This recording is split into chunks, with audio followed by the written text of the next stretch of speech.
You're on next page. I know. And then the rest of the page. I must have been in a hurry to get out of here. I just don't like that.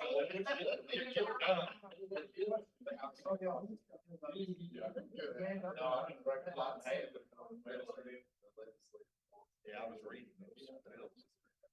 Is on that. Good morning, everybody. So I always break. We're not waiting on anybody. Replace delays on Zoom.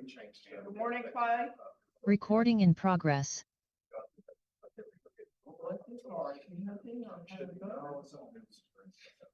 All right. Well, I call the meeting to order, the Arkansas Motor Vehicle Commission on February the 27th, 2025. I want to tell each of you, thank you for being here on a different day, but we're doing the work of our commission and appreciate, of course, we could not have made it here last week, at least in the South.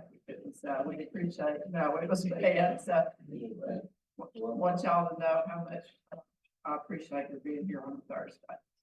We are hearing that our infamous and our wonderful, that lady cracks a whip and we love it. Julie Chavis is retiring tomorrow, 32 years, 32 years, and we appreciate, that's a long time. I can't, we kind of missed you when you weren't with us. Well, thank you, that's sweet. But we had a good one, but still, we missed her. Smile and touch. Yes, Julie, can you just try the next one up? I don't know if there's anyone coming up behind me that fast. Oh, you're about it. I got you. Well, we'll have to train, but it'll be fine, and we appreciate you and what you've done for us. We can send a card around it, we know it. No, it's totally not. Okay, thank you so much. Thank you. And we're glad to have Greg Kirkpatrick with us. We'll be this small. Greg trained me. That's not true at all. No, you kind of trained all of us, Julie. Well, You crack that whip. I don't want y'all to end up on the I will say, paper. Julie taught me into doing hearings with the real estate commission, and several other commissions. and Oh, yeah, boards. because you. And she and I were like a tag team. We'd meet up beforehand. Okay, what do we got to do? Let's run this thing through as fast as possible. Well, Because not beat me. that. Surprisingly, not every boarding commission runs like this. Several of them seem to get paid by the hour of the work. Because Oh, they so- will be there all day. Yeah. Look at Daniel going, oh, no, I don't know. None of those questions. Oh, that's great. Well, we appreciate your being here. Or you have some remarks for us in a little while. That's great. So we need to approve the meeting minutes for Wednesday, January 15th, 2025. Second. Moved and seconded to approve the minutes of Wednesday, January 15th. All those in favor say aye. All those opposed, same sign. Yeah, sorry. If you all again don't mind saying your names because we're recording it and so Clay will know what's happening. We're gonna go over we were sent the financial, the revenue and expenditures, but I need a motion on that also. Second, Michael Morris. Been moved and seconded to approve the financials, the revenue and expenditure side. Any questions for anybody? All those in favor say aye. Reports. So Daniel will kind of go over the summary of the revenue and expenditures. If you all have any questions or don't understand any of that, you can go back. Yeah, thank you, Ms. Joy. And before I get into that, I just want to say, I want to give everybody a pat on the back. We are 100%, 7 out of 7. Commissioners turned in their statements of finding. Yay. The last meeting, so nobody can say anything about artificial. Everybody turned it in, including, so actually we're ready for it. So That's great. thank you guys for Thank you doing all. that, and yeah, that'll keep the audit happy. So. All right, so the first document you have here, of course, is our annual FY25 deposit list. This is just showing where we're currently at, and this is as of last week. We had a couple temporary out-of-state permits, that's that $200 you see there on the 21st, which got us up to 411, 489.10 on the year in revenue. And that's all your license and permits revenue as well as the late fees and penalties revenue. And if you go to that next page, that's where we get into the detailed breakdown of late fees and then license and permits. So the first page there, that account number GL code you see at the top, 403-201,000, that is our GL code and ACES for late fees and penalties. So that's what that means. So the way this works in ACES is divided up by different GL codes, and then the next page, that 403-302-7,000 is your license permits GL code as coded in ACES. So that's license and permits and the late fees and penalties broke down for the fiscal year 2025 to this point. And then the report after that, of course, is the detailed Service Bureau report and monthly breakdown. That's going to get into a little more of the minutia, cash investments, and it's also going to show you that 1.5% special revenue fee that we get to pay to DFNA every month per the statute. That's so that bottom number at the very bottom, the total revenue is after that special revenue fee is deducted out of there. You'll also see we have an interesting line there that says volume rebates, and there's a $12.60 fee there. That was actually, that happens every once in a while, but that was a $12.60 refund rebate check we got sent from WEX, which is our account holder for our WEX cards for our gas and maintenance and fuel cards we use. And that was a rebate for some kind of tax that they prepared for the charge system. So A lot of money on that. yeah, if anybody's wondering what that weird item is, that's what that is. And then of course down at the bottom, you should look here, our cash investments as of basically in February where we're at right now. We have March, April, May, and June of this fiscal year to go, so we got 4 more months of the fiscal year. The next page is the monthly revenue summary report, and that's just kind of a summary breakdown of all the months with all revenue up to present. Just makes it a little easier for everybody to see and understand. And then the next page after that is our monthly expenditure summary. You'll notice in general, obviously on the expenditures, we're well within our appropriation on everything up to this point. We have 4 months left. You'll notice if you look at the operating expenses, we're generally fairly consistent, except when you get to December, you'll see there's a 10,000 and some change there. Well, 10,000 of that is actually what we pay for. That's our yearly annual fee for the EOP enterprise license and permits licensing system. So that's what that is, that big amount that, so we pay that once a year. But other than that, we're obviously well within our appropriation. We're not having any issues there. Should have any key expenditures. Towards the end of the year, we did, it's not going to show up on here, but we did just purchase a new Surface for John because his laptop was about to bite the dust. So we had to get him a new Surface Pro. So he's getting that today. It'll be easy to set that up for him. And we'll send his old one to M&R. So but his old one, I think, was, I don't know, 8, 9 years old. I mean, it was time for him to have a new one. I know it's getting really frustrating for him. So so we got that taken care of. Might have been mine. If we get a new one, our. Right here, so. Is that right? Have us in our. Let somebody do it. But that's the revenue summary. If anybody has any questions, please feel free to ask. That's kind of where we're at the present. Again, the way these reports are done, it's easier for us to understand them. We get anything in order. We try to make it as easy as possible. Well, thank you. Appreciate that very much. Anybody have any questions for Daniel?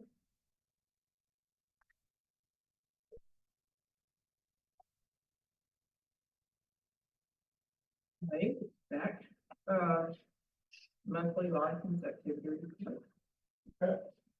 So Where is that tab? yes, ma'am. There's a tab for that, and these are the wonderful reports. I know you guys like them, I do too, that Alexis runs for us, using the new system and using ACES. That first report you see there is just kind of a detailed breakdown of the fiscal year so far in terms of by license type, submissions, approvals, that sort of thing. Now, I will say one note on this report, just so you understand. I've explained that far right column, the denied column, that only ever happens if somebody basically submits the wrong application. So you're never going to see a whole lot over there, but you will occasionally see one. Now, when you see this rejected column, that can be a little misleading, okay, because that doesn't necessarily mean that somebody didn't get a license, that just means we had to send it back to them in the system for whatever reason. And also, you can't take those numbers at face value because sometimes we have to send something back 2 or 3 times to the same person. So, just so you know, that doesn't necessarily mean that that was all, 105 different rejections or whatever, as you see in all those columns. It could be 2, 3, 4 of those to the same license, profile person. Because occasionally we have people that, have a hard time understanding what they're asking for. Go that way. So, the next reports here are your new activity reports that Alexis has sent out to everybody. So these are new dealers since the last meeting. We had a meeting in January. These are all new since last time. The first one here is Gregor Pre-owned. So essentially, and you'll see later, Gregor RV and Marine has a surrender agreement for you guys to approve. So what Gregor has done here is they have surrendered that RV and Marine license in Hot Springs, and they've taken that location and turned it into a pre-owned store, which they're allowed to do. Gregor Cadillac is the superior location, and it's within their relevant market area. What was it, just like 4 miles, 3, something? It's not, I mean, it's well within their market area, so they can open a pre-owned store. Now, what that means is the used motor vehicle branch, kind of what we call it. That license is only $25 per year, but essentially they can only sell used cars there. That's what that is. They can't sell new product. So that's what that is. It's on the pike out there where their RV and Marine store used to be. It's right there next to where the Blair Steel is in Hot Springs. So the next one, Griffin Motorsports and Golf Cars. So this is a new motor vehicle dealer that actually I kind of touched on last time. Marty and John did a site visit and went and talked to Mr. Griffin. He's selling new Evolution electric vehicle LSVs and low-speed vehicles.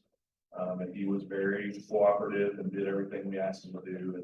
And we got him licensed pretty quickly, so he's properly licensed now. He is actually in Hot Springs Village, and I think that's the first dealer we've ever licensed in Hot Springs Village, to my knowledge. I don't think we've ever had it.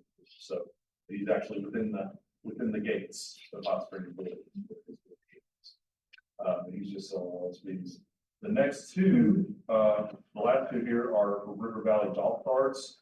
So they have one in Bryant and they have one in Stuttgart. They're also selling these electric LSVs, Venago, Evolution, Advanced EV, and we license all 3 of those companies as either manufacturer or distributor, so they can properly sell those. And Margie and John, I think y'all did a site visit. Did you do both site visits? I did. Yeah, Margie did both the site visits to both of their stores, so they're fine. They have everything they need. Very nice people, and we're very cooperative and got licensed when we asked them to. So they also have a new license now. That's those were since the last meeting. The next list is Alexis's dealer and lessor license renewals list. So this is a list of all of the current renewals that have been processed and completed. As I said last time, the ones in white are the ones that have renewed and they're approved and they're good to go. And the ones in purple are the ones that still need to renew. Now, granted, this was put together a couple weeks ago, and Alexis has placed some around the table here of updated ones since then, because we've had a lot more that have renewed since 2 weeks ago, and I'll let Alexis kind of touch on that briefly since it's hard to look at those that are maybe in purple in the list in the packet that are actually already done too. So we actually have a lot left. The packet sitting on the table will actually do there is a dark blue line as well now. There's only 3 of those, and those are for submissions that have been rejected. However, they have not been approved, but they submitted at least one time. But just to give you some numbers, on auto dealers, all of our auto dealers have renewed. For cycle dealers, we have 12 unrenewed licenses, and 2 of those have submitted once. We actually have a few people on here in your packet that will be surrendering, and so Parish Equipment as well as Beaver Lake Distribution. Then for lessors, all of our lessors have renewed. For lessor branches, we're down to one. And from contacting them, it seems that that one may no longer be a business. Just to get clarification on that. And that last one on the list, LB 61550, that's by the Hertz Company. And then for RV dealers, we, out of that list, which I think originally in your packet, it had 18, but now we're only down to 6. And one of those has already submitted and just has been rejected. Then for used branch, we only have one used branch.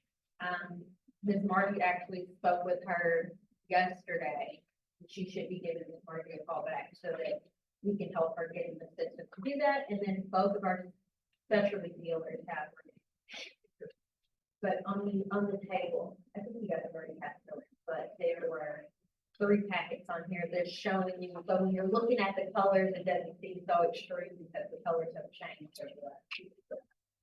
And the Parish Equipment that she's talking about, the surrendering, they were the Polaris dealer in Southwest Arkansas. They gave up that point to Chad. So he's no longer in business, so he's going to be surrendering. I also noticed on your Lexus, the Tractor Supply still hasn't renewed their store. In the packet, that's one of the blue ones, one of the ones that has submitted. I believe they originally submitted back at the end of November. Okay. We've just been having a little just for getting.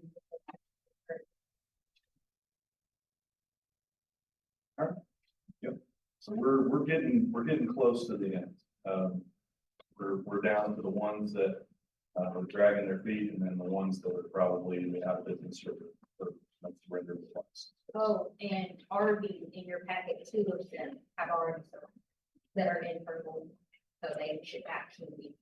But Yeah. that's on one of them. And Ideal RV Center there, that's in Baxter County, Mr. Kenny Gibson, I've actually talked with them and had a long conversation. And I think he's gonna be surrendering after talking to me. I know he's in the process of getting a used car dealer's license, but I won't go into details on that. But, he basically doesn't need a license from us anymore. So, manufacturer and distributor license renewal. So that list there, that very small list are the ones that are left over that never renewed. And I think most of them are either just no longer in the business here, or we can't find them, one or the other. To get them to do that. I know Tremont Board is one of those. So my guess is these will probably have to go on to our surrender list, most of them, if we can get a hold of somebody, and if not, then we'll take other steps. But, and then that last report is the voluntary license surrender agreements. So out of all of the ones for last year and this year for 24-25, these are the only ones we have left to get back from folks for you to approve. So we have really whittled down that list to just a very small amount, 6 or what is that, seven total right now. So if we can get these back, we'll completely have cleared the docket for people in the district. And that's not including those 2 ones, because they had to take their share.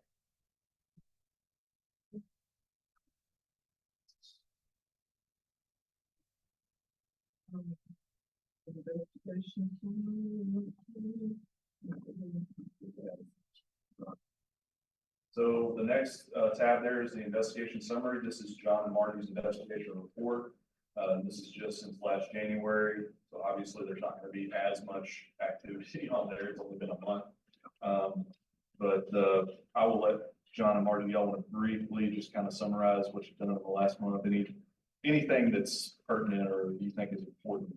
You don't have to go into everything. Anything that stuck out, basically. Because they can see the numbers. So. I know Dale likes we're still going out and visiting them to get their license. And we're going today to do one. We've got a couple you got to try and get licenses.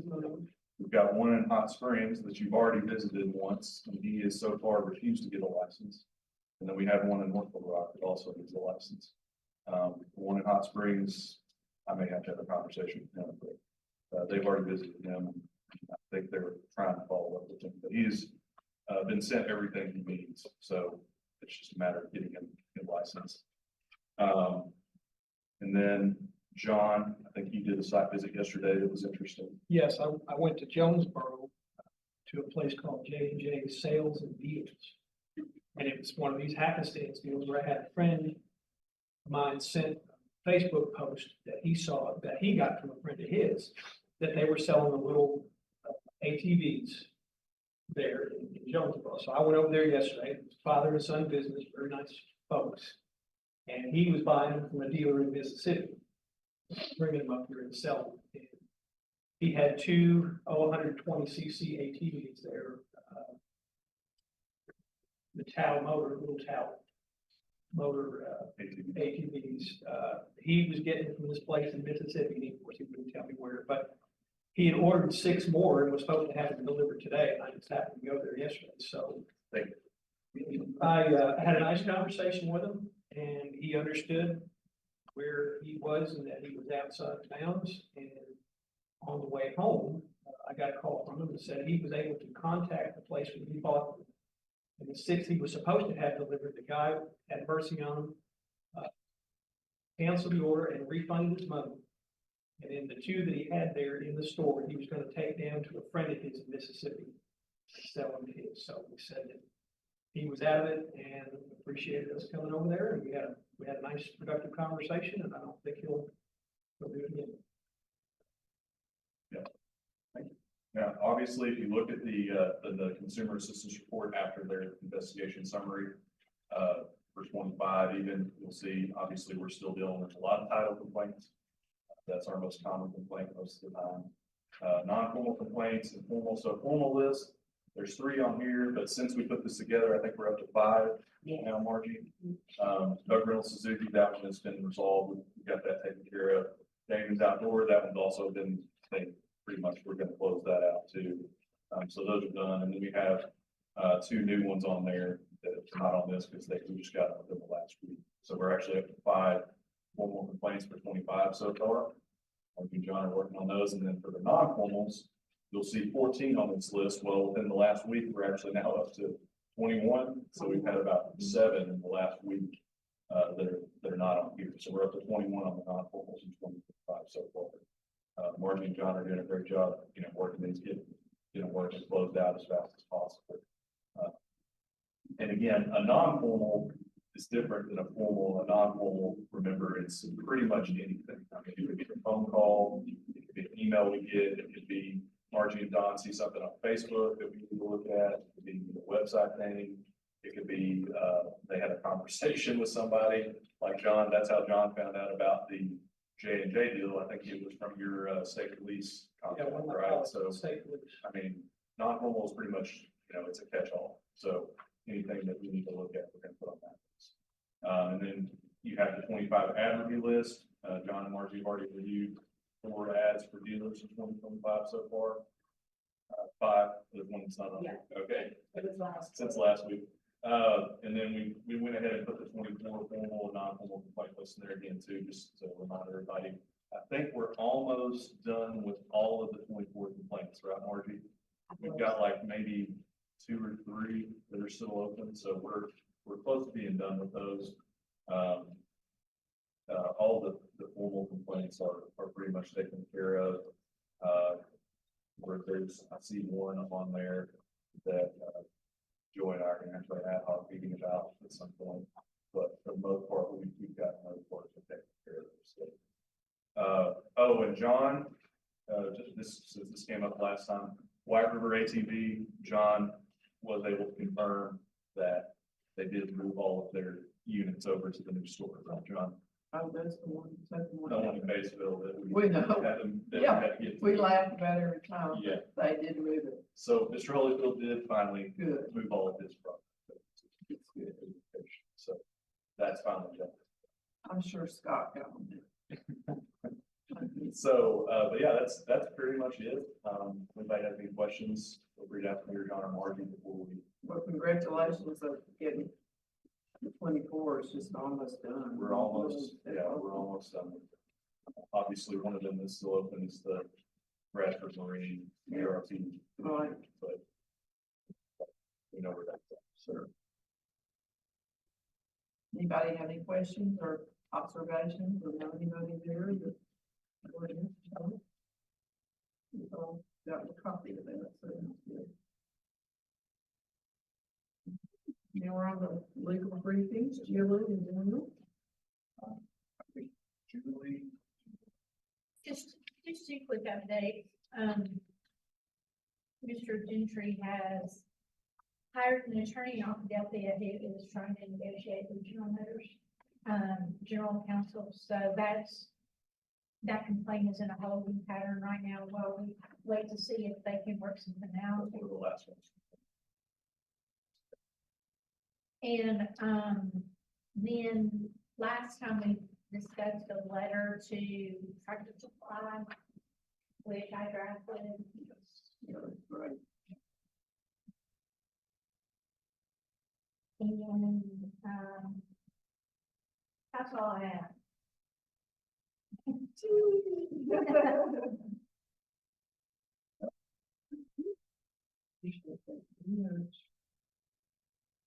So is this letter in the packet? Yeah, it's after. It's All right, well, then we'll go on. If y'all are through, any of that, any of you have anything to add to this? No, ma'am. That's correct. So we need to go to action item 7, the voluntary license surrender agreement list that we do every, I think we've been doing that. We're trying. We're trying to get them through. under. Yes, we are, but it seems like that's in there, so you all been sent a list and everything about it, and this is a formal thing that we have to do to, after they submit their license, so we need to approve this, so. You all have anybody there, any questions on that? If not, Just so everybody's aware, you'll notice at the bottom there, Camping World is surrendering 2 of their store locations. So, okay. one of those is the one in Van Buren, right, John? The other one is in Yes. Springdale. It was, Alliance RV down in Alliance, Springdale. So Oh, they, it's really good. and they didn't actually notify us of this. John was doing a site visit and he just, was visiting and he went to the stores and they were both closed. So that's how we found out. That one in Springdale closed for a long time. Yeah, one in Van Buren just closed recently. Yeah, well, they didn't let us know that. So, anyways, they have closed both of those officially and they are surrendering their license for those 2 stores. The Ramsey Motor Company one you see there, that's just a used motor vehicle branch that they no longer have open. Genesis of Jonesboro, I touched on last time, that's Kavanaugh, they're surrendering the license, that store is no longer in operation.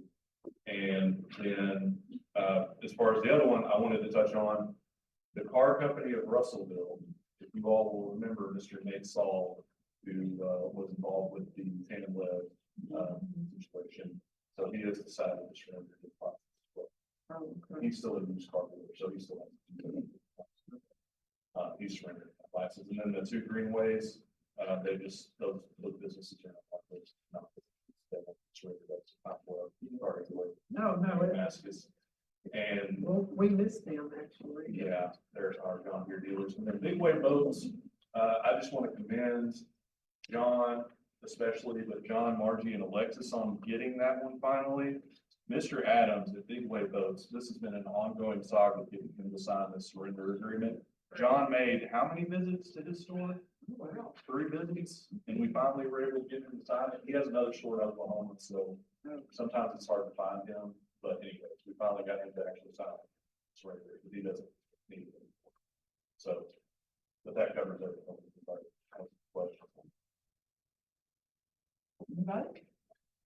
So as you will know, we've done this meeting time. Let's, I entertain the motion for a motion. On this. I make a motion to accept all the voluntary license. Jimmy Jones, second.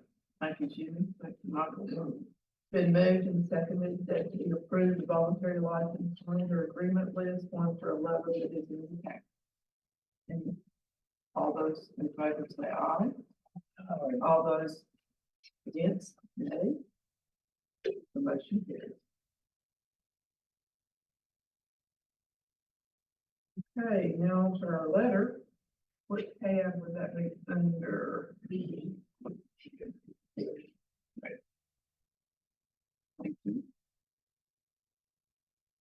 Thank you, Daniel and Julie, both worked on this for a while, and I think it's concise and to the point, and I appreciate you all doing it. Right, Sure. Yeah, I give Julie most of the credit, but, Well, I mean, it's to the I point. just didn't want to say too much. No, you're right about that. We didn't want to say too much. Our position hasn't changed. And that's basically it. But I felt like we did need to, acknowledge the profession. And he did ask a question, about the commission's interpretation of the law, that has been changed. I actually thought about going into more detail about that, but I thought, let's just keep it very clean and straightforward, the less we say, probably the better. No, you didn't have to put that in there. I mean, we've already sent him all the law, and I put that in the letter. Correct. Was clean, so that's what I don't know. So thank you. this may not be the time, but is this issue the reason that the current bill is before legislature?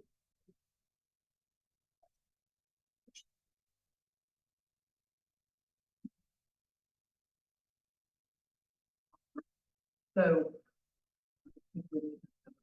Yes. I would say so. Okay, It's a final letter. sure. I need a motion for the approval of the, from the commission on the letter to Tractor Supply. Motion to approve. Moved and seconded that we, approve the letter from the commission to Tractor Supply. All those in favor say aye. Aye. All those opposed, same sign. Motion carried. Okay, we're on to C. Grant report. We need to approve some more accounting issues to us. Yes, ma'am. This is the second and final accounting report for all of the grant applicants for FY 2024 that we approved funding for and were funded to. So they're required to submit 2 reports. They already submitted the first one in September, and this one was required to be submitted last month. And we were able to finally wrangle all of them, so they're all here for the approval. And all of them went into some form of detail this time, so I think they did a decent job. Anybody have any questions about any of them, feel free to ask. I will say that I know I will talk to Miss Dr. Gatewood at Cabot, and she attached some of the Amazon emails and invoices, because apparently they've had a saga getting the toolboxes that they ordered. Some of them were damaged, and it's turned into a big thing. So that might be sent all the Amazon stuff that you guys would know what they've been dealing with. I So, see that. yeah, they are, I will say Cabot is one of the ones that they are very grateful for any funding they always give. So, the other one I will call attention to, and this is for the next item, just so you're aware, it's Huntsville High School's annual report. So, I'll find it here. Mr. Wrinkle.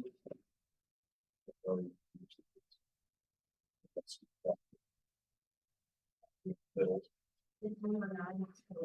Oh, is it number 9? Okay, so it's gonna be.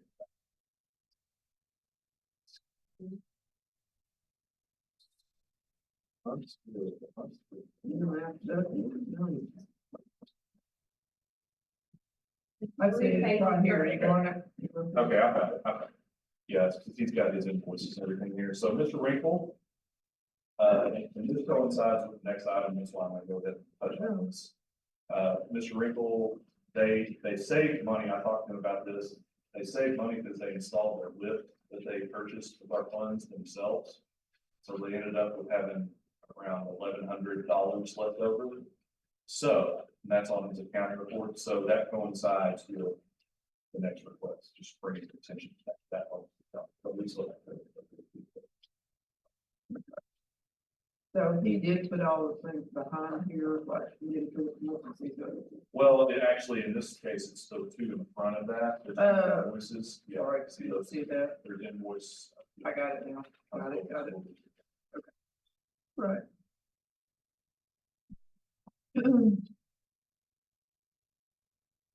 That is all of the accounting report to. Alright. So we need to approve, after we have reviewed these, which we kind of have, the automotive technological or hardware, it's their grant report and their accounting report. So anybody have any questions for anybody? Did the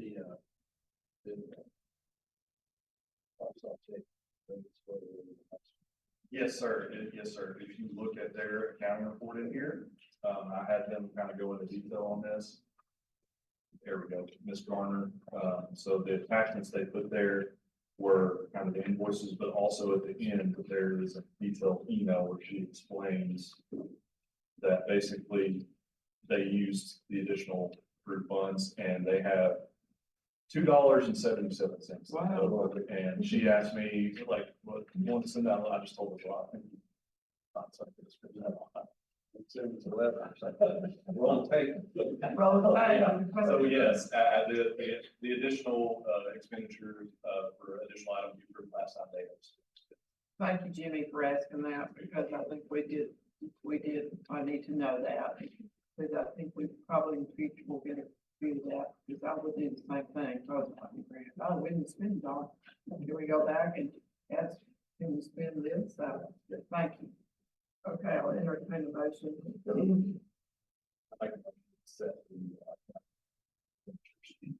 From Michael, thank you. I'll second that. Thank you so much. Okay, moved and seconded to approve the education grant program. All their accounting reports, we approved them and we reviewed them and now we need to approve them. There we go. All those in favor say aye. Aye.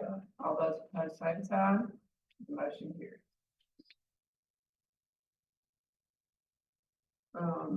So the high school on D.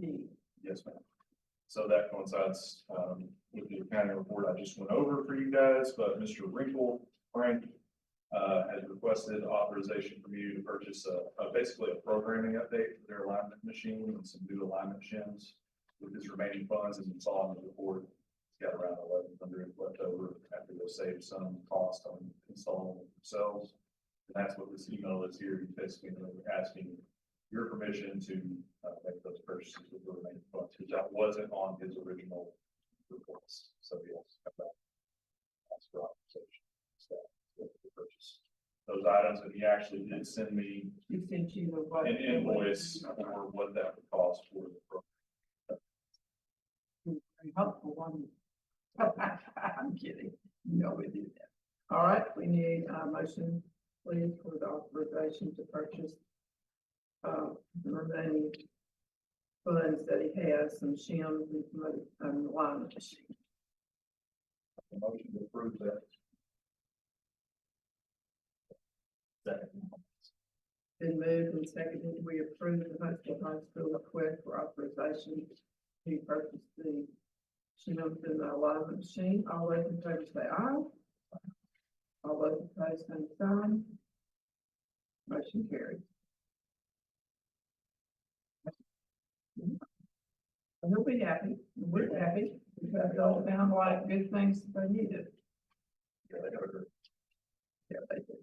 So we're gonna look at the request and fund request limit and review the grant program for 2025. Yes, ma'am. So this is what I kind of touched on last time. So what I put in here is a copy of it's basically a sample copy of the application packet from last year.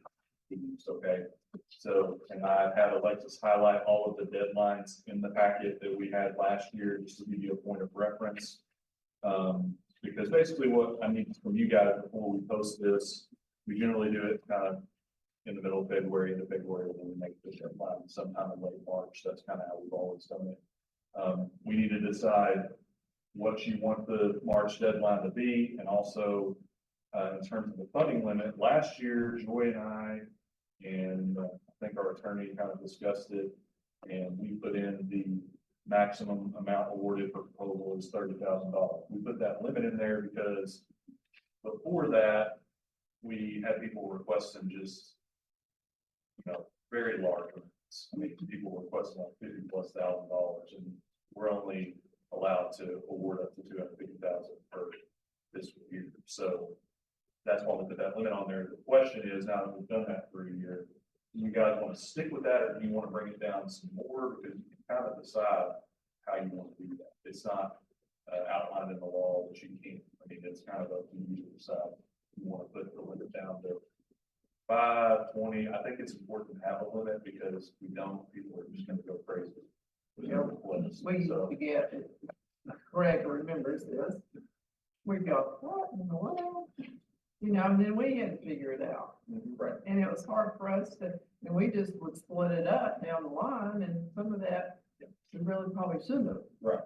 You know, more until they got in the system and knew what, that was kind of, that made it difficult for us. And we want to encourage more people to apply. We So do. You said you have some people in your area that might be interested, and Exactly. if we bring it down a little bit, that gives everybody kind of an opportunity. I mean, we awarded 11 different programs last year, so we want to keep being able Yeah, to do that. So, How many applicants did you have?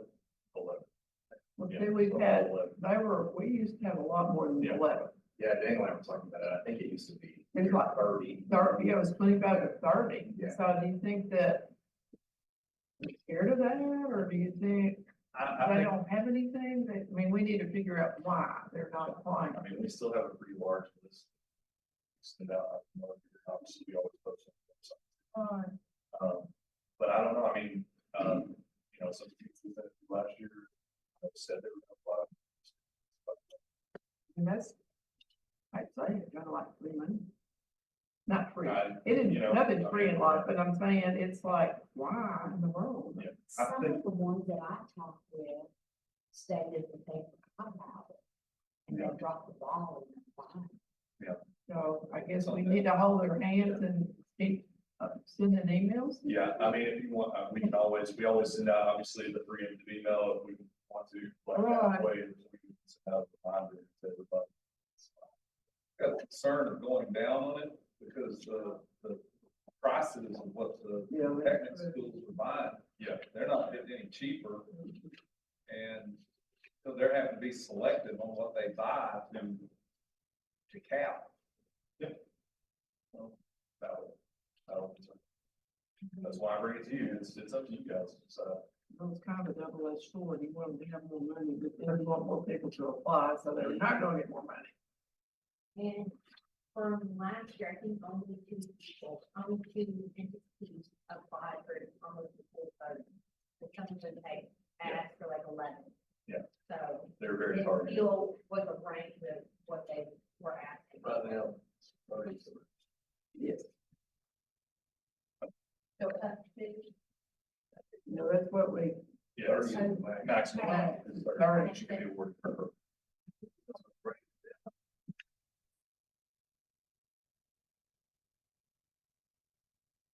Like, see it stay the same, because Yeah, that's if the fine. people, like Margie said, they just missed it, no, it's not. that's on them with the notices that have been sent out. Agree with that. So I have no problem. with that. Is there I noticed it says that list of programs include but not limited to recreational vehicles. I don't know that there's any institutions in the state that are offering any kind of programs for recreational vehicle. Yeah. Service training. We've talked to a couple of them, tried to get them started, Morrilton, specifically. Is that possible? We can add that for that a grant for recreational vehicle. One of them, how to start a program that they can apply for. I think so, yeah. I don't think there's anything. ATV cycles on there, actually. We could add recreational vehicles and that's more clear. Yeah, I don't, I mean, it's diesel, I mean, we already do it for commercial truck, diesel, I don't see why that would be an issue, and I don't remember anything in the statute that says. And there are some programs out there. Colleges could buy into that program. I mean, the language is not limited to, so I mean, I think it's kind of up to you guys. I don't see it. Well, if we said they have to be licensed. You know, the industry is looking for technicians the school there at Ozark had a iPad sent to them from a Toyota dealer. You open it up, it tells about the opportunities at the dealership, this. Call us for an interview. I mean, I look for technicians, the schools are trying to educate the people and send them out.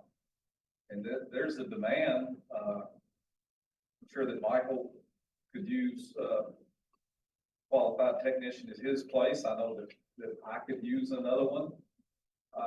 Because when they come out of school, they don't know everything. I mean, they take training from the employer, but there's a demand for technicians. Like station and trucking, side of it, like me, you can't find them. I mean, and ones that are out there are, 7 days a week trying to help, shops and dealers cover their table, to work on all the trucks. That it's a big need. Okay. So, Anybody else? I would say we need to, a motion to approve this with the addition of adding the verbiage to recreation vehicles. we can, there's another thing I wanted to touch on as well. Okay. And I have it highlighted, I believe. Mhm. Okay, so it's in the section labeled application review and award process. I'm not the one that drafted this original application, okay, I've just been moving it over. There is a line in here that says, it's highlighted. Applications received via email or postmarked after the deadline date will not be eligible for consideration. Oh, I don't know whose idea that was, but there's no reason whatsoever why we can't accept an application like that. That's just, to me, that's just kind of silly. So, we have, I think. yeah, I highlighted, so, Right. and the postmark thing, I mean, okay. I personally, I'll leave it up to Just you drop guys. that I to think the we should deadline. just drop that. Drop the whole thing. That's fine. People set this up. Yeah. It's possible that it's reading email after the deadline date, postmark that the deadline date. So I don't think it would have ever been intended. Yeah, I don't think it meant. Email was okay, but I not, think it- email was okay, but not after. I think you're right on that, Greg, if I remember. That's how I would read it. Plus, it was different when you had 30 people applying. Yeah. You really did. Yeah, it's very cool. Just say postmark, applications postmark after the deadline date would not be eligible for consideration. Takes the email out of it. Yeah. We have to decide on dates. That's the last thing I was gonna ask. So last year was March 20th, obviously this year, I mean, I'm looking at my calendar right now, March 31st is the Monday, that's the last day of March. We're obviously not gonna start this up until. So we're trying to get it posted and sent out, so once all the changes are made, so you guys gonna move it back to March 31st, because we're not gonna have a meeting. We're not gonna have one. Plus, we're not gonna have all of these things, because the way this works again, remember, Mr. Saylor was here last year. So the way this works, they get them in by the deadline, I review them, well, then I have to go, at this point, still the same. I have to go talk to Office of Workforce Development, Higher Ed, and it's one of there's another two, and I have to go talk to basically the administrators of those departments. They look at the applications, and they make recommendations back to me, and I bring them to you to approve. So that's how this process works. So obviously, we'll make it March 31st. Maybe if I can get them to meet with me in early April, we can have it ready by the April meeting, I'm hoping, but if not, we'll have to do it in May. Either way, as long as we get them, the funds expended out, I think it's just as it doesn't happen. So April or May, but obviously March, we're not. I think if you keep pushing it out, it's harder, they get so busy. Right. So it's up to you guys, but I would What's your suggest pleasure? March 31st. So that gives them a whole month. That works. That works, correct. I think that works. And then on the reporting The reporting deadlines. deadlines are set for the second Sunday of each of those months. So for next year, it'll be September, well, for this year, it'll be September 14th, and for next year, January 11th. For any reason to change that, or is that? I don't see any reason to change that, because the funds themselves are gonna be going on, same, pretty much the same. So unless you guys have different thought, that's. That's working. That's what I do. Okay, We need a motion to accept this application. with all the addendums we talked about. Okay, so I make a motion that we accept. I make a motion, we accept the application All right. for the grant program. With I the, was thinking, but we need to add recreational vehicles to the related programs list. Correct. We're going to change the program, the proposal deadline to March 31st, 2025. And the two accounting reports will be due the second Sunday of September and 25 and January 26th respectively. and we're revising the language. And we're revising the language under the application review and the board process to remove the word email. The application received postmarked after the. Whoa. Okay, and there was a second already. You all want me to go through all that?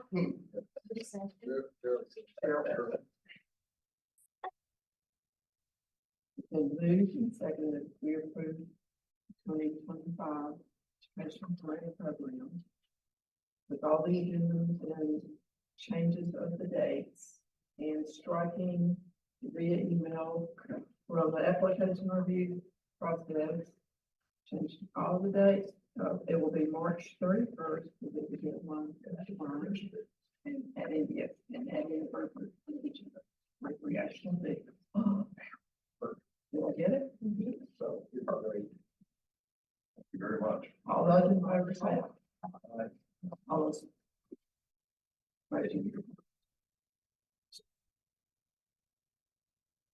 Okay.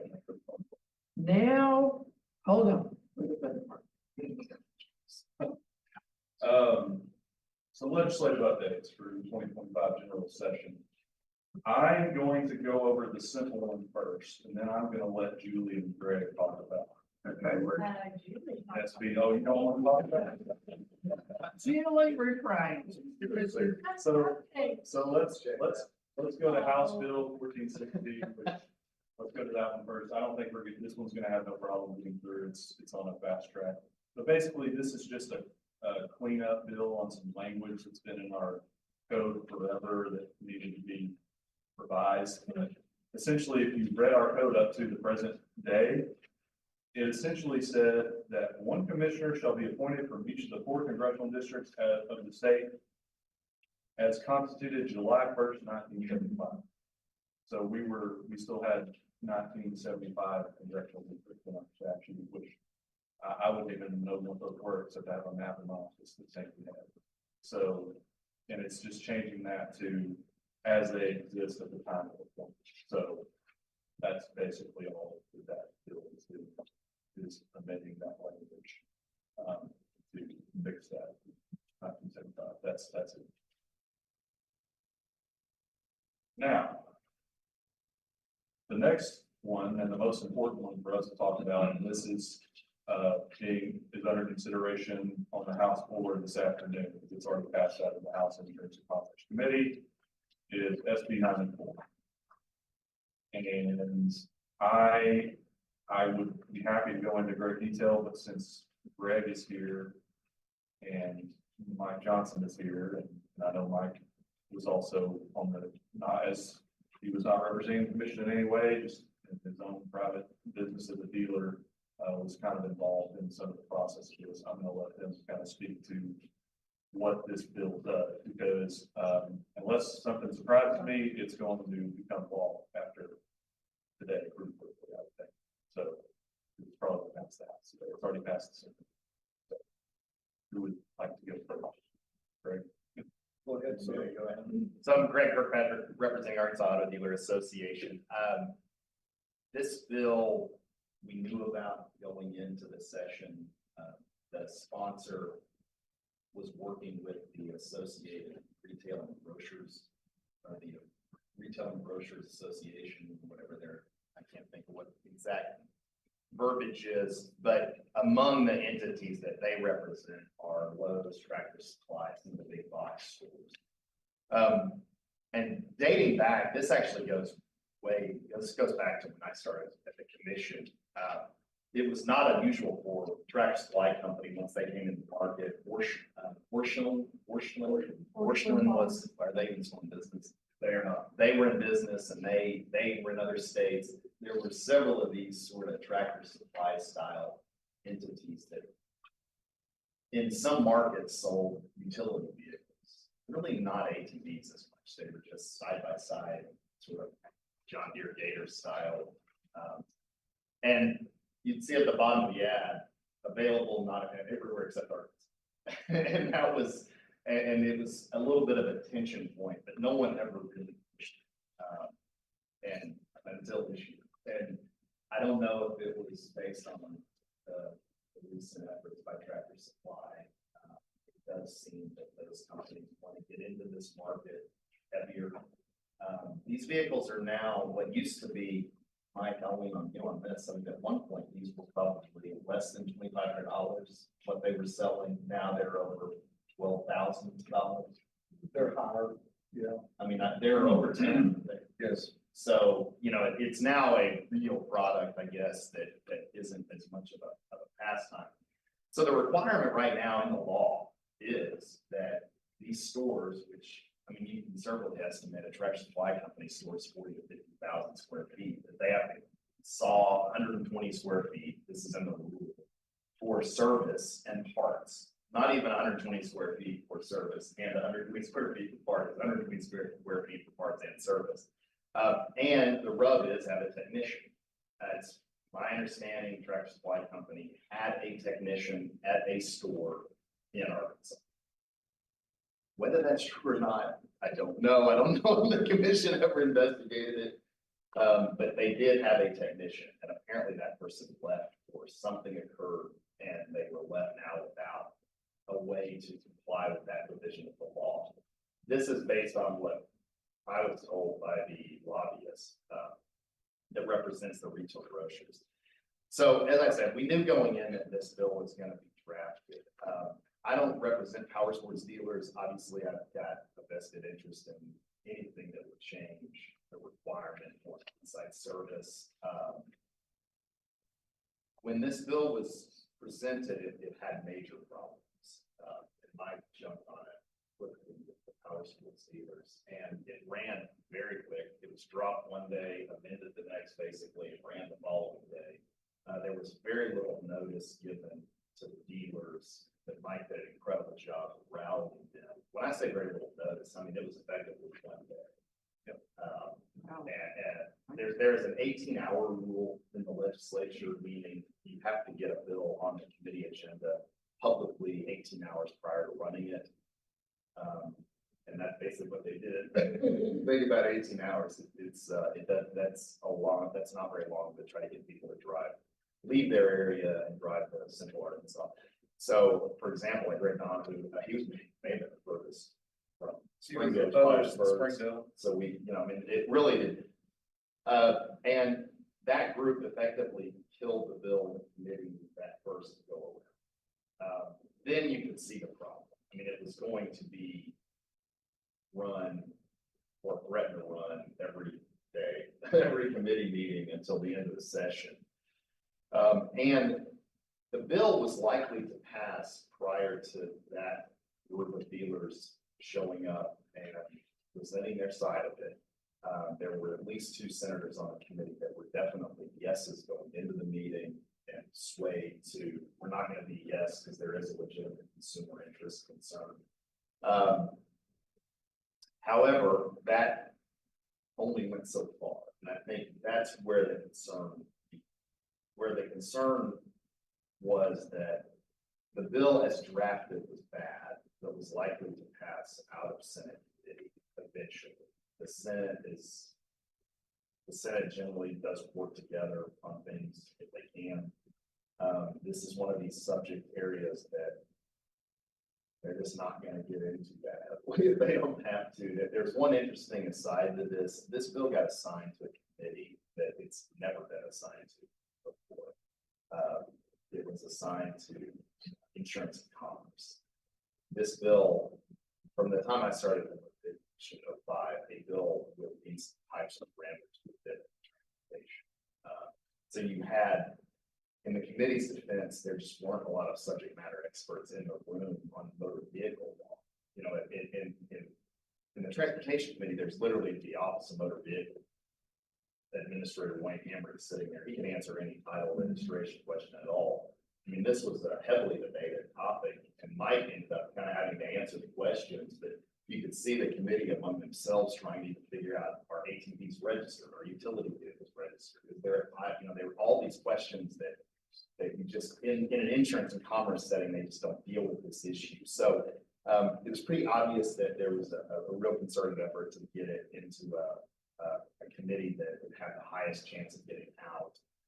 Once that happens, you know, the floor becomes a bit of a crapshoot, and then the risk is, once it gets out of the Senate, now you're going to the House, and really what is going to happen. Representative Aker is on the Senate, or he's on, they had a representative, he's on insurance and commerce, so that is a committee he's familiar with. So rather than sort of risking just allowing a bill that did not have any guardrails at all, to Mike's credit, kind of rallied that group. And what you see on page 2 of the bill, starting with section 3, is all added language to try to give some guardrails to consumer protection.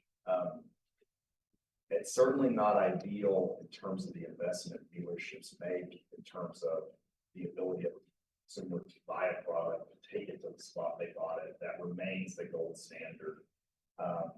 It was testified to, and I don't know this for a fact, but I don't know that it's not a fact. It was testified that Arkansas was one of 2 states that did not allow these vehicles to be sold at big box stores or had a requirement for on-site service. I know Louisiana is one of them, and that really is the only one I know, other than Arkansas. That is unfortunately a list you never want to be. You don't generally want to be on a list of everybody else can do it except these 2. So that shouldn't, you know, we're our own state, and I will tell you the consumer side of this wasn't under the market, certainly and the dealers made. So what was agreed to was, and you know, I should add, Polaris actually hired a lobbyist. Polaris hired a lobbyist, Monday, the day before the meeting on Tuesday. And he and I conferred, and I brought him up to date of what was going on. He did show up Tuesday morning, and he just didn't have enough time to get any traction. Us, it's grassroots, the few of us that were there. We don't know the politics of it, about how it works. We're not at the Capitol up here every day, passing people in the halls, conferring on this and that. We had a little bit of notice, normally less than 24 hours, that the bill was going to be read, and we had to be there. The final day, the first day we got to speak. The second meeting, which was a week later, that they had it, they pulled it, I feel, because they didn't think they had all the votes. We all went home. So it gets put in again on a Tuesday of last week when we had bad weather coming. They had it scheduled for 10:30 that morning. And around, I guess, 6:30, 7 o'clock that afternoon, they backed it up to 9:30. So I've got to get a hold of everybody else and see about getting who I could there with bad weather coming. So we're there on Tuesday at 9:30. There's a bill to be heard before us that took an hour and a half. The chairman adjourned the meeting, told us to be back at 1 o'clock. We was about to hit. And the chairman, I asked him if I could walk with him and discuss the bill. He promptly told me no after they had adjourned. So we're in there and the player says, lobbyist comes to us and he's not got a bright picture painted. And we grasped at straws. We had the mileage less than 40 miles, but, that was the only thing we had to go to 40 miles. That's all we could get them to settle on the nearest distance. And it was an amendment was put in. It was reread, passed. It was in the House of Representatives yesterday. It passed. And so it goes today before the full Senate, if I understand it, full House for a vote. And we've just been knocked down every turn. And our concern is not monetary so much as it is consumer safety. In our business, we have age limits for these machines. We cannot sell to individual that's knowingly gonna have too young of a person that's on there. The franchise can be pulled. The Consumer Safety Products Commission, CFPC, they monitor this. They send in secret shoppers. They monitor us up one side and down the other. Some manufacturers, with all the safety training that my employees, that a franchise dealer has to take and relay to the people, they have to sign off on it. They will pay the purchaser to go take a safety course. It's a win-win. So you take a Saturday off and go do that. Or a Sunday. They do it on Sundays in some locations in the state. But speaking to everybody, safety didn't seem to be a concern. Consumer convenience didn't seem to be a concern. And when it got down to it, the thing that they pushed was as long as there was someone to do parts service and warranty that was located outside of the big box store. And every attempt that was made by myself and some others went to a deaf ear. It was just, I learned a lot being over there. But as it stands now, if that passes today, if an individual goes in and buys one, there is no safety training, no age limit. It is given to you by a store employee with gas and oil in it. They're going to give you the name of a service provider that is somewhere within 40 miles, supposedly, and you're off. You get home and you have an issue with it, and you got to seek out the service provider, go to him, see if he can resolve your issue and go forward. Which if you bought from a non-big box store, you bring it back, there is someone there that you've got familiar faces, someone there that is going to take a big interest in resolving the issue and getting you on your way. As a small business owner, I rely on my customer as my best salesperson. They have a positive experience. They tell their family, their friends, and that flows back over me. In May, I'll have been in business 47 years. I started from scratch. I am a brick and mortar, a mom and pop store. The big box stores are taking over. They're dominant. They've got the money to hire the lobbyists and the associate lobbyists that walk the halls over there and then sway votes. It's not a good thing for the consumer. I have a fear, being on this commission, that there's many people that have a bad experience, there's going to be a complaint. The commission here is going to have to answer that complaint. Margie, John, Daniel, Alexis, and who knows where it's going to go from there. There's a whole can of worms waiting to be opened. You have a child hurt on one of these and there's no safety guidance giving on it, you're in trouble. You're in big trouble. Because there are people looking for a head, especially if someone is hurt. It, but I don't know where this is gonna go. I know that if this passes, an assumption on my part is John and Margie are gonna have to, the Tractor Supply Store or Lowe's or whoever, they're gonna have to go check the service facility to see if they're actually servicing it, and do you have the equipment to service it? Being a franchise dealer with a large manufacturer, we're on an automatic tool shipment. Specialty tools to take the things apart. You can't go buy it at Harbor Freight, you can't put a crescent wrench or vice grips on it and work on it, you've gotta have a special tool. Those are sent to us. We take visual training online, we take in-person training online on how to repair these things. If a new model comes out, let's say it's got a gremlin in it, we're made aware of it, it is sent to us, hey, if this shows up, this is what you look for.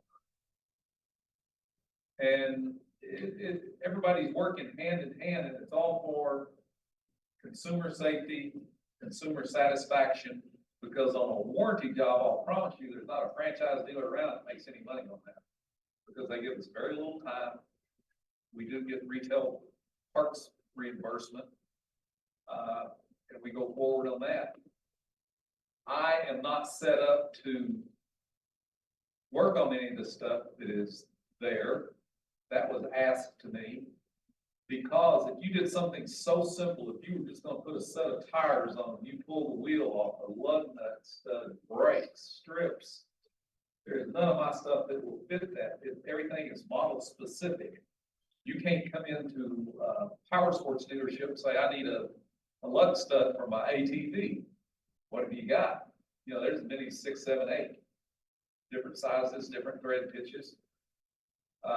We don't do it because if I mess something up on that machine, I've got a responsibility. Now, have the owner taken it off or someone else, they could run into the same problem, but it's in my lap right here. So I've got to deal with it. And I can tell you that the few machines that have been sold in my area, the people that have come in requesting service, and I turn them away. For some reason, they get upset at me. I try to explain to them, I am not in your pocket yet. I don't want to be. I don't have a part for that. Everybody thinks we live in a perfect world, that this A to Z is all gonna go smooth. I can assure you it doesn't. Having a service facility. I think Gerald can tell you the same with his large trucks. There's something unforeseen coming up all the time. It takes extra time, money. It involves the machine being down a while longer because you've got to locate the part if you don't have it in stock. We carry a lot of things, but I don't have everything for every machine under my roof. So I think it is important to note that when this thing was drafted originally, there was absolutely no requirement for in service at all. And in fact, the bills seem to contradict themselves. The statute implies that, in retrospect, probably isn't as clear as it should be that the manufacturer has to provide a warranty. There is a federal law that products have to have, products need to be warranted. But that's even a little bit thin. So we needed to make it clear that whatever the company was selling had a warranty. And then the second piece was that there was some requirement for it to service somewhere.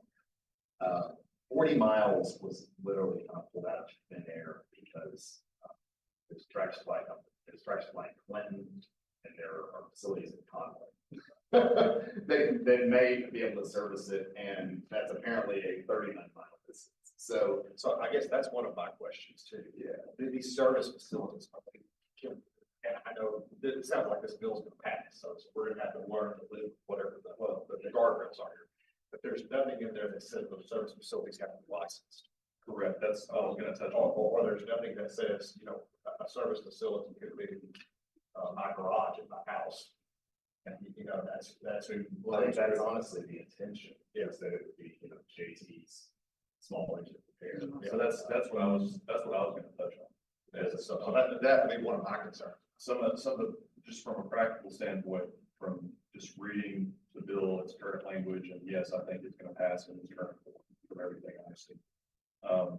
Some of the main concerns I have from a commission standpoint for all of us, for what we're gonna have to deal with. Number one, you are exactly 100% correct.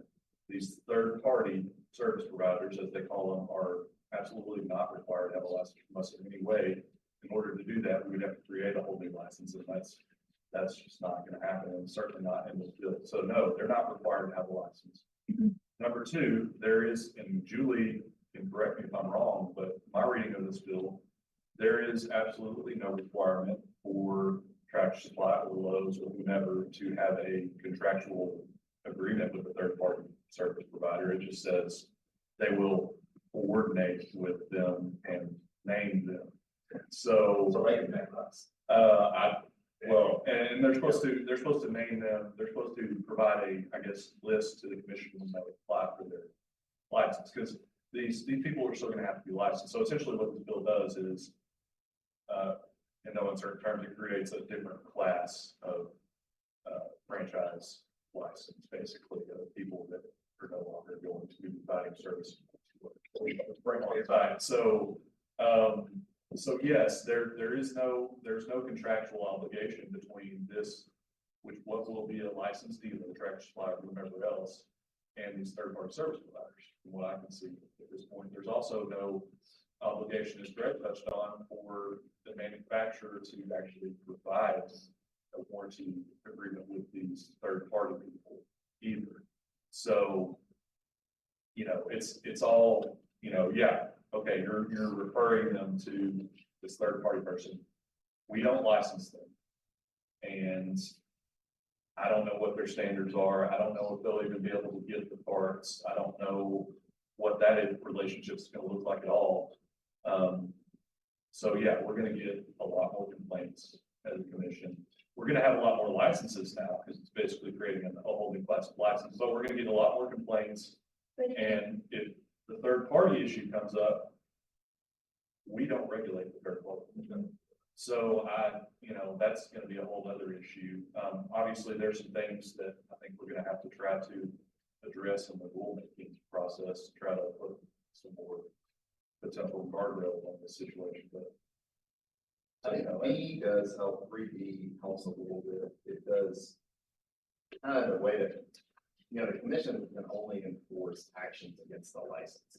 So that would be the dealer. So all of these entities will have a dealer license. So every tool in the commission act will be available to Daniel and the investigative side.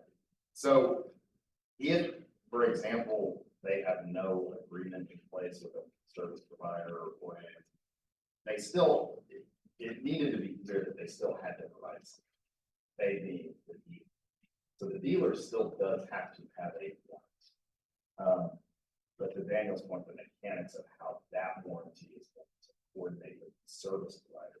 I think there's enough, in fact, so this was actually argued that on number 4, we wanted it to be clear that the commission would promulgate rules.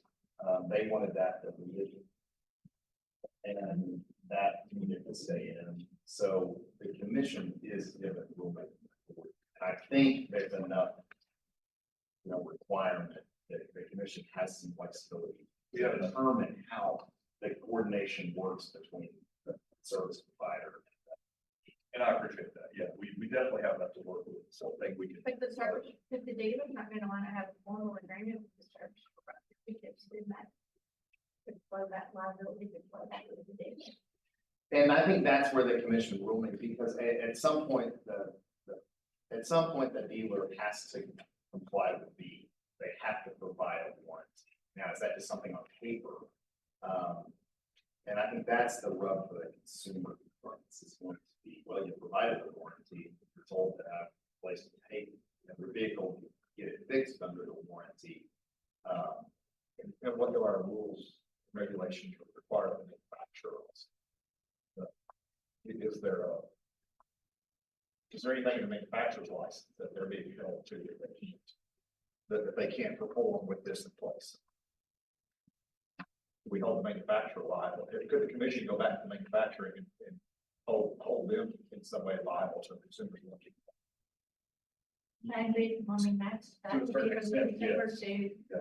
approach to pursue. And So that, the consumer, to answer your question directly, the consumer can file a complaint against the manufacturer with us, because we do everything. So, yes, so has that historically happened very often? Not very often, because I think most consumers don't sell it, they can do that. So, and then my other big concern with this is, and again, it sounds like it's gonna happen, so it's just, we're gonna have to deal with the precedent that it's setting. I mean, today it's ATV and all-terrain vehicles are supposed to be, tomorrow it's electric cars and follow with, with whoever, Walmart wants to start selling Teslas in their stores. And, Well, this where stuff it- got started, kind of years ago, though, with different categories. You'll think about, providing mowers, and all this stuff at Lowe's, at Home Depot, and all that.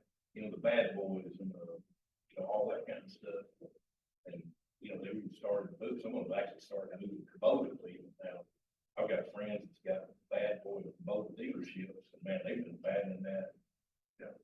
And their deal will is if somebody comes in with one of them, they say, man, before they'll just put it in the lot back here and we'll get to it. And interesting about that was kind of the examples that Mr. Good from the Merchant Retailer Association used, it was testimony.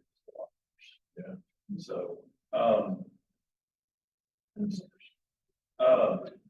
but yeah, I mean, there's gonna be a lot of things that are gonna arise out of this we're gonna have to deal with, but yes, Greg is right. With the amendment that they got them to insert, that does give us the rulemaking authority to try to figure out some way to put some more guardrails on, force this section. I think there's enough there that, obviously, you're not licensing the third-party people, but I don't see why we're entertaining. We'll get into this more later, but I see why we can't entertain making these third-party people register with the commission for the pool or something, so we know who they are. I mean, we're gonna send people that are purchasing from our dealers to other people. We need to at least know. I know it says they have to name them in their application, but my concern about that is, okay, but is that person even still in business? Right. How do I? So if we do get to a thing where we have a registry of service connections,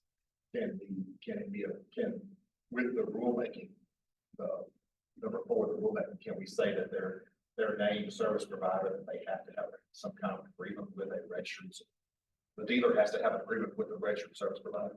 The rule can't require more than what's in the statute. So you can, in effect, rewrite a law in a rule. Gotcha. I think the You word, can do less, but you can't do more. the word coordinate helps is clearly there has to be. It's not like they can just Google search ATs. There has to, coordination is a word they'll have with the commission, will have flexibility. Okay. They also under D3B, it is clear that it has to be done annually. So that's a guardrail against the person go out of business in the last 12 months. So they're gonna have to now get a new service. A new service provider to at least enforce. And I do want to reiterate that a lot of manufacturing warranty law is federal. So when your manufacturers provide a warranty, it's because they're required to protect. There's a specific act that happened in the 70s. So that's why our law over the years really mostly focused on making sure the warranty is being implemented properly out of the dealer and kind of coordinating the relationship with the dealer and manufacturing side. So there does have to be a warranty on the product itself. It's just how does it get in service? So that's where these guardrails under the coordination piece, at least providing some sort of. Now, your other dilemma in this is an individual could set up down the street from me, rent a small house or a building, do sales only. He doesn't have to do service. He could fall under the big box stores saying, they're where you go to. That's who you're gonna go to get your service. I'm gonna sell it, but I'm not gonna service or provide Well, parts? there is one, we do still have the facility requirements, in place for facilities, so.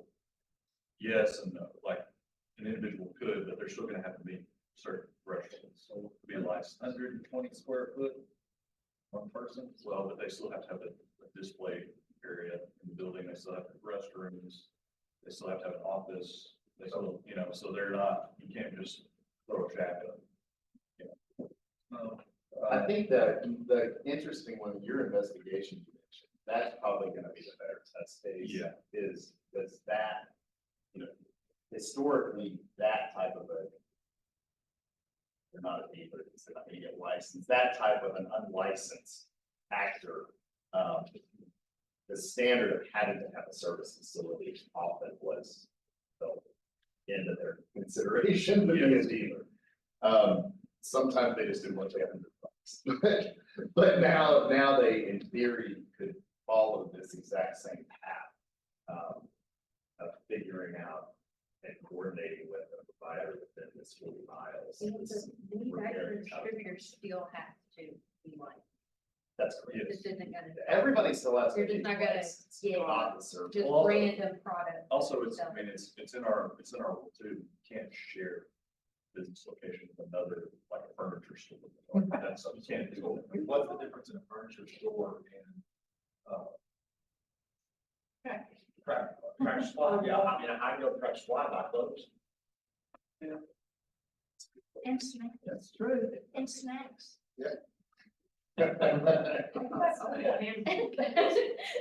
Snacks, I love it. You can, What's the difference? I mean, if Walmart decided to do this, they could also do it just like Track Supply is, and they sell furniture. So It's the language that we have to work. most Walmarts have a tire shop in them. I mean, they've got a service Yeah. facility. Yeah, they do. So they could have done it already. You're like, also Walmart, they're, So that is in the rule. To Julie's point, I would imagine she'll be happy she be retired on this one. I would say that would be entirely up to the commission, whether you wanted to enforce that permission or rule. And then it would have to be determined if that provision is outside of the scope of the statute, the statutory. That was put in with no. That was put in as with no one looking at whether it actually fit into the, there's a provision in the law, and I don't have the law in here. There's a provision that gives the commission flexibility, I can't remember raising this to establish this. At the time, and I think that was put in place in 2005 or 6, when every liquor store and gas station was selling a 50 or 125 cc or whatever the smallest one, 50 cc. Yeah, they were. They were everywhere. I mean, it was like you stole a rock, they were selling. And so it was an easy thing to put in place, and at that time, DAG's attorney agreed, yeah, fit in the scope of the rulemaking. But in light of this, I mean, that was, I would say that would probably be a hard. Like, you know. No one, I will say the committee never mentioned rules, except to allow the commission to rulemaking. This is never, it's rule 4, I think, right? Rule 4 is the facility. Yes. Rule. It's And in actually. Rule 4 was never referenced once in the debate. So everything in Rule 4 is still.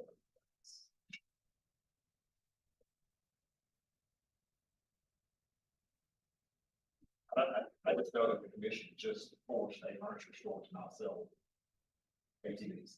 Yeah.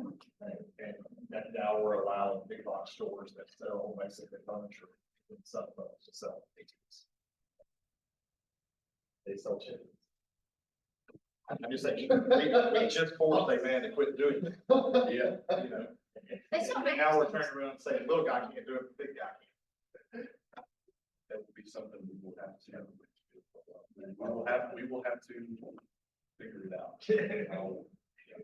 As I said, we're gonna have a lot to navigate. They say that Senate Bill 94, it grew legs quickly and ran. It happened quick. Yeah, I was gonna say, that was fast. Greg, is there anything else you want to touch on? Yeah, I don't want to take up too much time. I've got several things real quick. One, I wanted to let the commission know, we have contracted with a company that's providing the quarterly sales data. This is all on the auto truck side. But it is interesting, just so that everybody kind of knows where the Arkansas market was. In 2024, Arkansas's new vehicle sales market actually was up 8.6%. The US average was 3.1, so Arkansas saw a lot of growth. We actually had total registration of new vehicles were at 108,000 last year. A low point in 2022 was 93,000, so 108,000 is a big high. Probably one of the highest numbers. Here's an interesting aside. Obviously everybody knows trucks are going to lead the market. It's just how much they lead the market. So in Arkansas, the split between vehicle type, almost 70% of all new vehicles are categorized as light trucks. 70% of all new vehicles sold categorized as light trucks. The passenger car market is down to 14.2%. Just unreal. And then there's the differences in what the data is calling a crossover utility vehicles. So small RAV4 style are not categorized as light trucks. But if you include something with a hatchback, you're now at 85% of all the vehicles are a vehicle that's either a truck or has a hatchback. It's incredible. I do want to touch on alternative powertrain. This is one part of the report that is new that they're doing for us. Arkansas, out of that total 108,000 new vehicle registrations in 2024, 2% were battery. So if you actually do the math, there were 2,164 registered battery electric vehicles newly registered in Arkansas. Still a very small number. Interestingly, the mix, there was a huge shift between 2023 and 2024. So in 2023, franchise dealerships sold 758 battery electrics. Factory direct sellers sold 1,042. In 2024, that shifted. There are actually more. The franchise dealers sold 1,135 of that 2,100 number, compared to direct sellers selling 1,000. So there actually were more battery electric vehicles bought through franchise dealers in 2024 than from direct sellers. And we all feel like that trend will continue, and it's logical, right? More manufacturers and maybe more EVs. So obviously more to dealers, there's going to be more EVs sold to dealers. Why this is important is because I do anticipate there may be a factory direct sale bill filed. Last session, there was one filed March 9th of 2023. Obviously, we're not March 9th yet, so if that sponsor follows kind of a similar trend, then we would anticipate something will be filed. But this data does show one of the arguments is always that dealers don't want to sell EVs. What they do, they just don't have EVs to sell. So it's kind of a field in legislative. So there's been a resolution to get out of session by April 16th. In Arkansas, there is no bill filing deadline. So that means bills can continue to be filed up until April 16th. They won't go if they're filed on April 16th. But there were bills filed April 12th. Then it might go someplace. So you have to kind of be careful. We are tracking a number of bills beyond just SB 94 that might be of interest to this room. That's obviously the most interesting one. There is a bill that it's tricky. It's going to be amended. There's a bill that would require an insurer to include a lien holder on a payment made for an insurance policy. If anybody's seen this, this would mean right now, if you have a collision and an insurer is paying for that, the check may go to the collision center. The check may go to the consumer. And the problem's been historically, if the check goes to the consumer, that check isn't always ending up in the collision center stands or the lien holders. So this has happened enough. There's been a bill draft that is very unpopular by the insurance companies, very unpopular by some of the collision center owners that I've given. And it's one that right now it's been amended, twice. It's gonna be amended a third time. We're waiting to see the amendment the third time. I'm not sure that amendment is going to fix it. But more to come on that. It's. Representative Kavanaugh. Yes, Representative Kavanaugh's bill. There was a toll reform bill that we're following for those interested. This one actually passed. This was the speaker's bill. They're calling it toll reform light. It's actually allow recovery for medical damages actually paid out, which is a big shift. Historically, Arkansas's medical damage has not had a cap. So if you actually paid $30,000 to a hospital, you can still recover much higher medical expenses based on a lot of factors. This is going to be appealed. It's going to be contested. It's going to go to Supreme Court.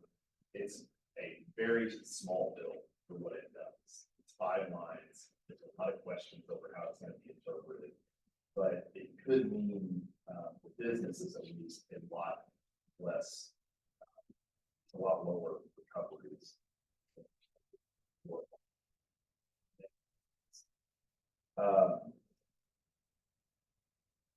We're following a ton of, there have been a lot of ATV on the highway bills. Have you seen this, Mike? There have been a lot of usage of it. There just seems to be way more this section than normal. I don't know what's generated that police are stopping people on ATVs and utility vehicles more often.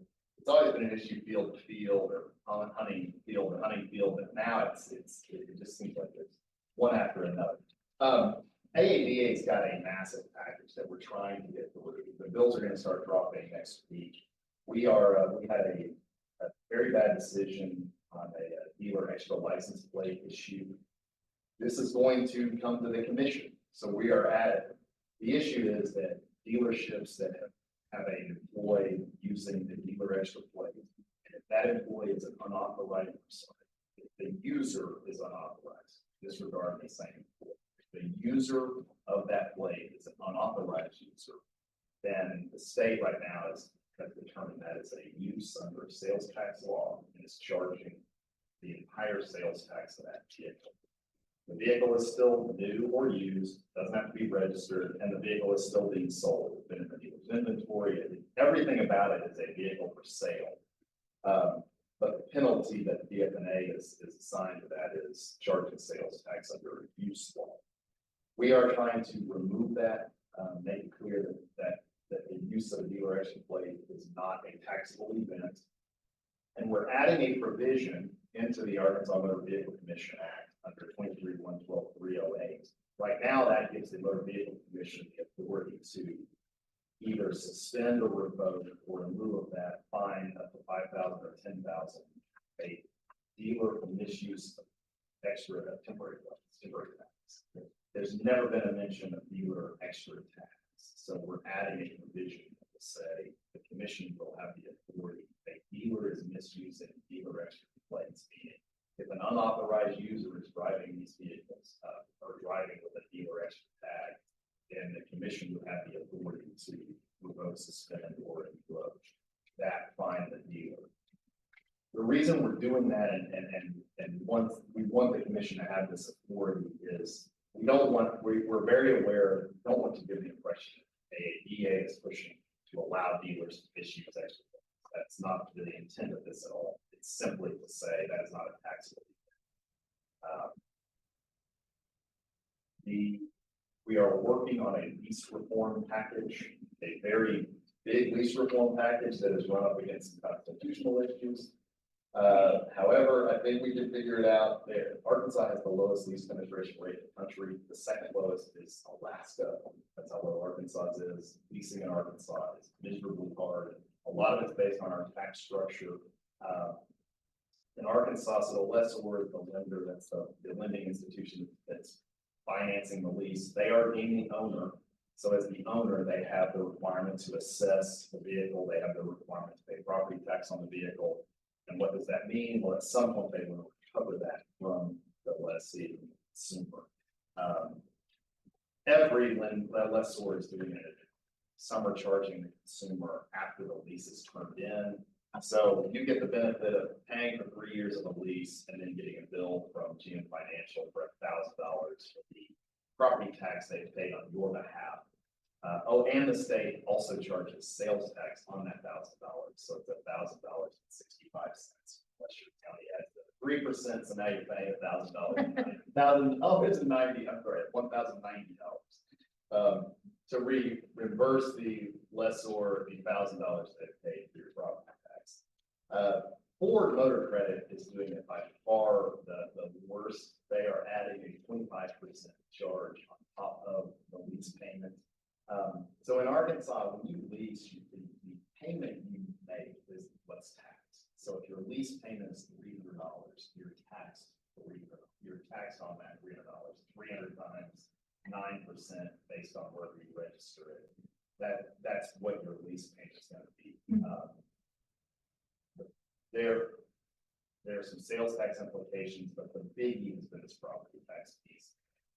If you've seen any, I think even in the Super Bowl, leasing is huge right now. It's the only way for dealers to sell electric vehicles for the most part. For a consumer, it's by far the best entry into that type of vehicle. It takes a lot of stress off of the consumer because they're worried about battery life, they're worried about whether it fits their lifestyle. There's a lot, and you can get into a lease much cheaper.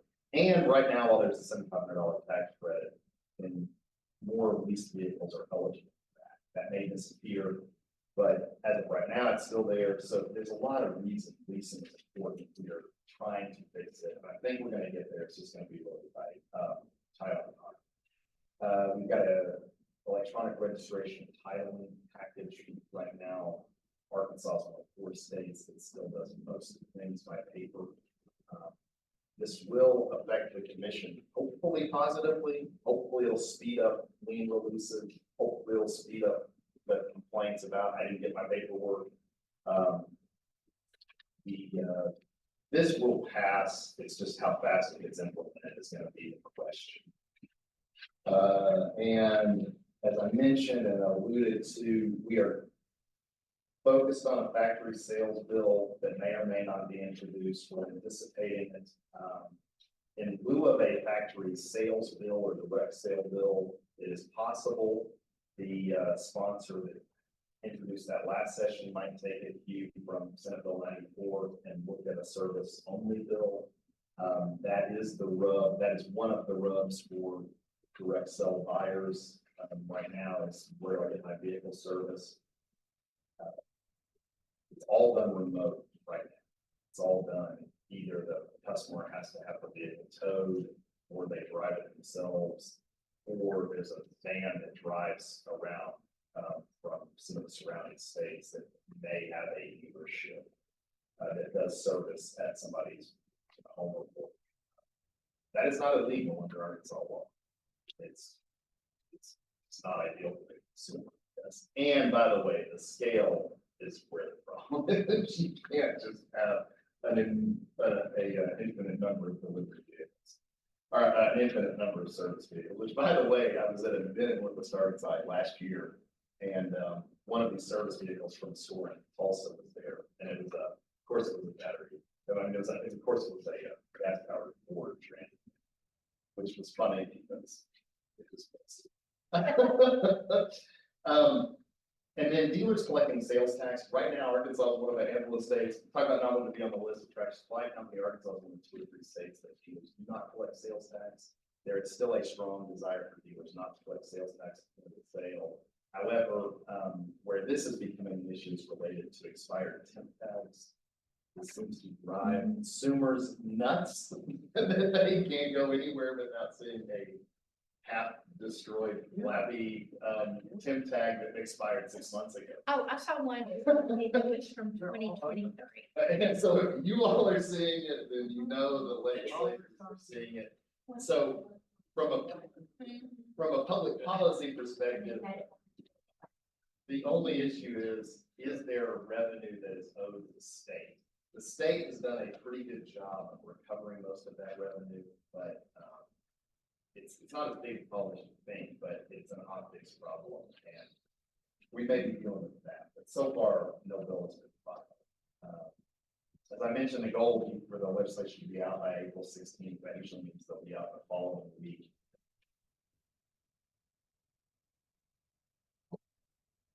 That's a lot for us to do this, so thanks for saying on top of those things, Rick, and thank you, Jerry, for all you do, and everybody else that deals with us, Ronnie, thank you.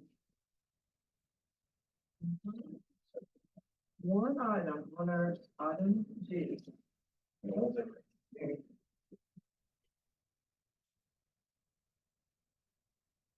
So this, what I have in here in the back for all of you is just a copy of an email I sent to Ken and Olivia. Olivia's over there helping us with the Zoom, but they're our IT support staff. And this was mainly the one permit, we'll call it. And all the statute sections are below for you guys to review, as well as Rule 7 is in the back. We have what's called a temporary out-of-state sales permit. It's allowed under our law for an out-of-state dealer most of the time, although manufacturers and distributors and out-of-state manufacturer and distributor reps could also do it if they wanted to. But essentially, it's mainly intended for out-of-state dealers to participate in in-state shows or in-state off-premise sales. And a good example of one we've had recently is the 4-state shootout in Texarkana. Gregor is based in Texarkana, Texas. They always have 2 stores that come over and participate in that show. And they have to get this out-of-state permit, which is only under our law lasts for 7 days. That's it. But it's essentially an out-of-state dealer license that they get for 7 days that allows them to come in, participate in the show, and do sales lawfully.